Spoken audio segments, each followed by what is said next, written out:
Good morning mga kapakner, panibagong araw at syempre panibagong vlog na naman tayo. Ngayon nga po ay day 17 yung aking paggawa dun sa bodega. Ay bodega dito sa may bodega. Day 17 kasama yung ginagawa nating kusina tsaka yung flooring ng sa kubo. Ay tabayan ng ulang si Ken at paalis na kami. Kali nauna na si Katrops doon at si Tornarian. Sunod na kami na. A few moments later. Mga kapakmer, dito na tayo sa Link Farm. Bali kumuha lang simento si Ken tsaka si Makmak. Tamang kumuha sila. Unang pinatag ko na ito para maganda pamilis.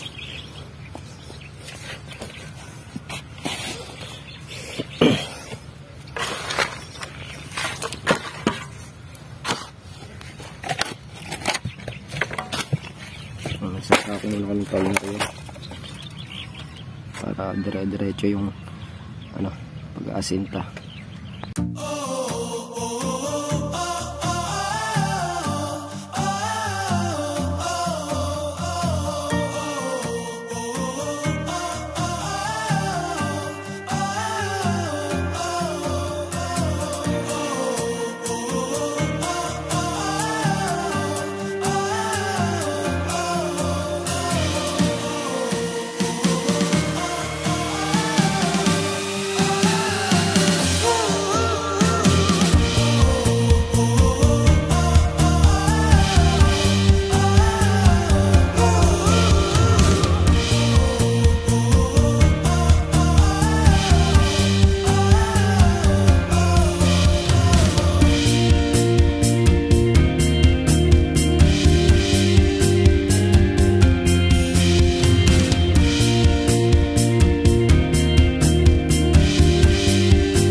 Mga kapakner, takot naman tayo simento.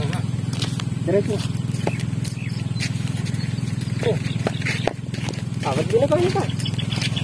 Apa? Wala, sama. Buti rin. Ako pa lang natin.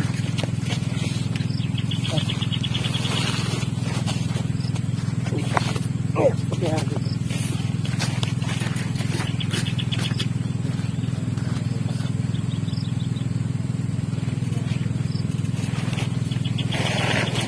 Tama.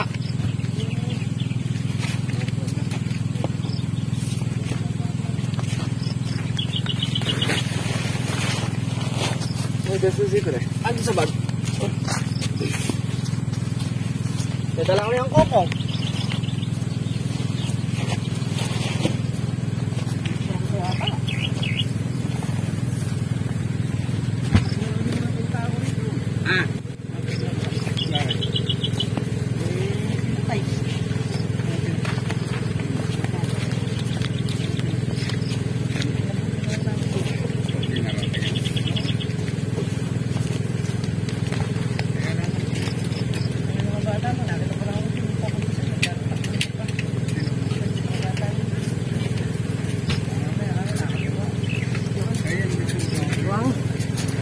Halo tayo kan.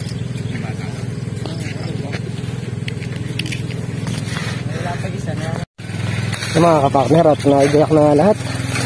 Nandito na yung buhangin sa baba, saka yung cement. Yan. Mas madali kasi kumilos, mabilis ng trabaho pagka nakagayak ng lahat. Halo na lang tayo. Mamaya halo block naman habang naghahalo dito. Stock na ng halo block doon para maitaas na to, tapos hindi lang.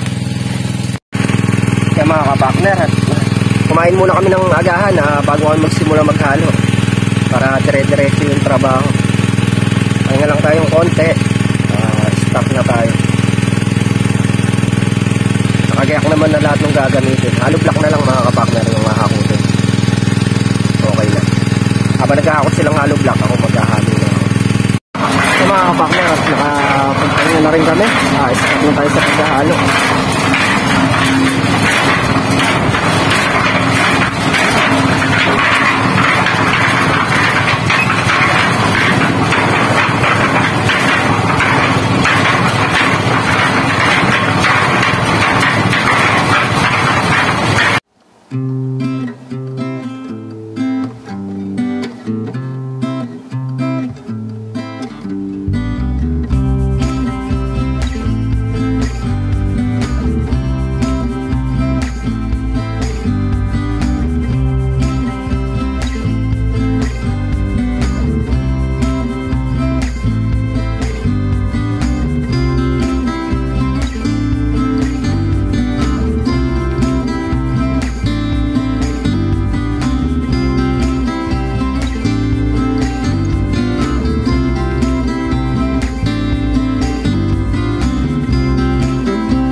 Mga kapakmer, nakapaghalo na nga ako.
Mga kapakner, bali, pangatlong patong na ni Tol Nariel to.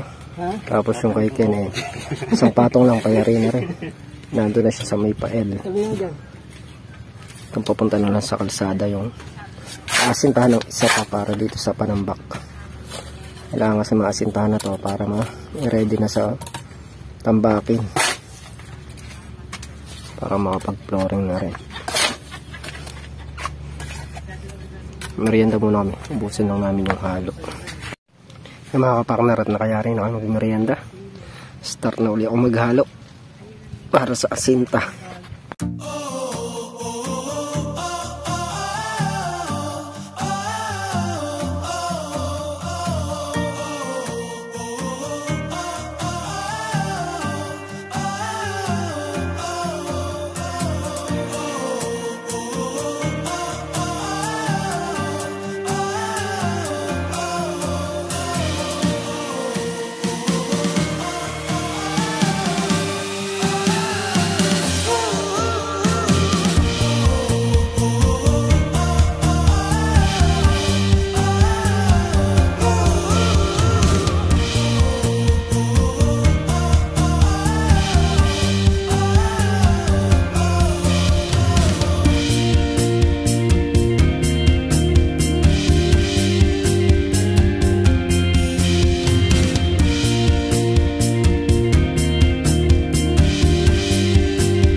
Yan, at nakapaghalo na tayo. Hahakutan na natin sila ng halo.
Mga kapakner, ito na lang yung asintahan. Last na asinta na lang ni Kenyan. Okay na, pwede nang gaya ka ng Panambak. Ito magbabakal pa si Tol Nariel, kaya ito muna siya. Siguro pag nayari namin asintahan na to, try namin yung poste, yung sa may kubo.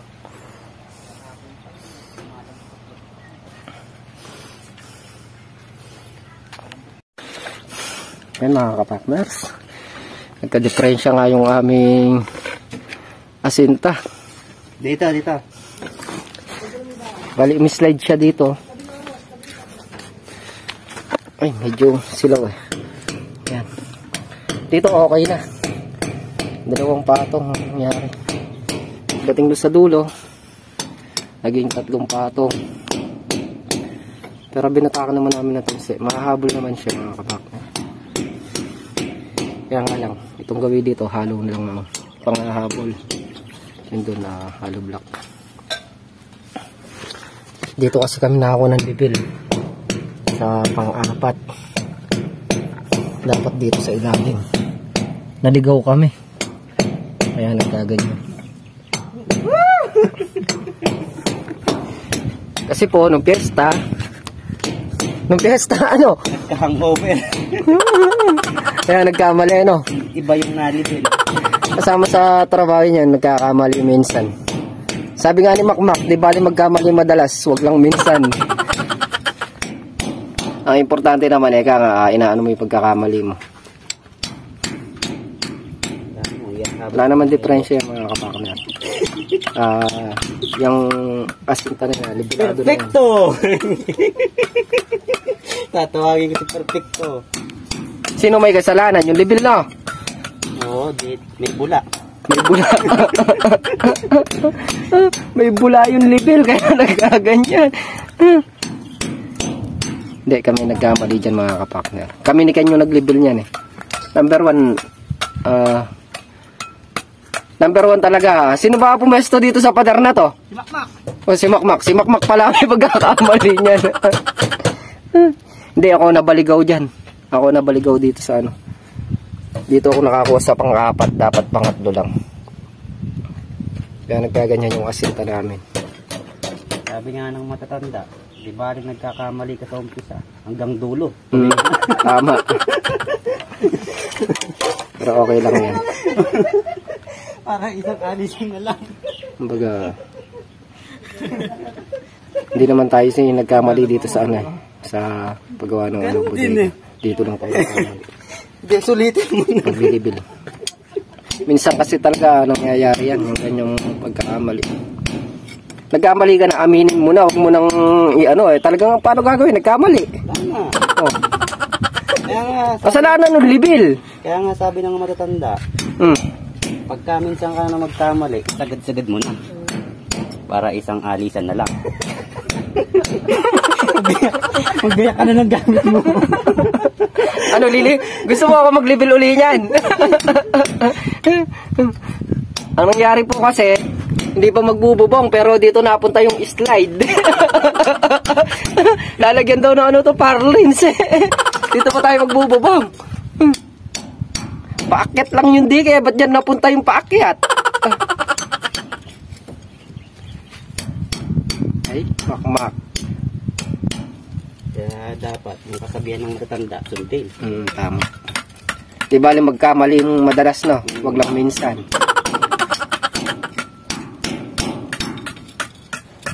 Nabaligaw kami, nabaligaw. Pero number 1 talaga may kasalanan dyan si Makmak. Siya tinatawag kasi ni Ken nung mga araw na yun eh. Eh hindi siya sumunod. Eh ako napunta, syempre babad ka sa init. Oh. Hindi, may bula yun. May bula. Red horse yung bula. Dala na rin po ng init yung kaya ganun nabaligaw.